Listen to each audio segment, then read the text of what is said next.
اور جب تم نے ان مشرکوں سے اور جن کی یہ اللہ کے سوا عبادت کرتے ہیں ان سے کنارہ کر لیا ہے تو غار میں چل رہو، تمہارا پروردگار تمہارے لیے اپنی رحمت وسیع کر دے گا اور تمہارے کاموں میں آسانی کے سامان مہیا کرے گا۔ اور جب سورج نکلے تو تم دیکھو کہ دھوپ ان کے غار سے داہنی طرف سمٹ جائے، اور جب غروب ہو تو ان سے بائیں طرف کترا جائے، اور وہ اس غار کے کشادہ حصے میں تھے۔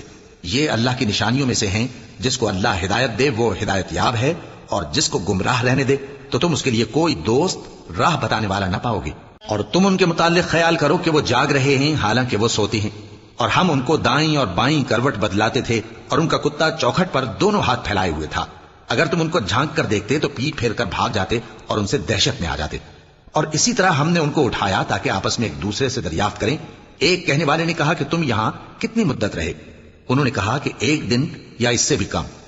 انہوں نے کہا کہ جتنی مدت تم رہے ہو تمہارا پروردگار ہی اس کو خوب جانتا ہے، تو اپنے میں سے کسی کو یہ روپیہ دے کر شہر بھیجو، وہ دیکھے کہ نفیس کھانا کون سا ہے تو اس میں سے کھانا لے آئے، اور احتیاط سے آئے جائے اور تمہارا حال کسی کو نہ بتائے۔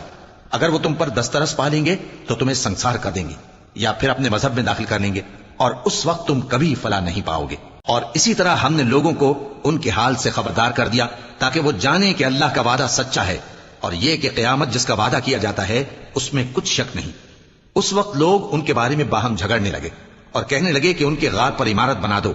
ان کا پروردگار ان کے حال سے خوب واقف ہے۔ جو لوگ ان کے معاملے میں غلبہ رکھتے تھے وہ کہنے لگے کہ ہم ان کے غار پر مسجد بنائیں گے۔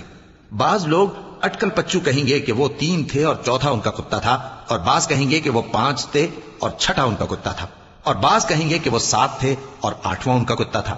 کہہ دو کہ میرا پروردگار ہی ان کے شمار سے خوب واقف ہے، ان کو جانتے بھی ہیں تو تھوڑے ہی لوگ جانتے ہیں۔ تو تم ان کے معاملے میں بحث نہ کرنا مگر سرسری سی بحث، اور نہ ان کے بارے میں ان میں سے کسی سے کچھ دریافت ہی کرنا۔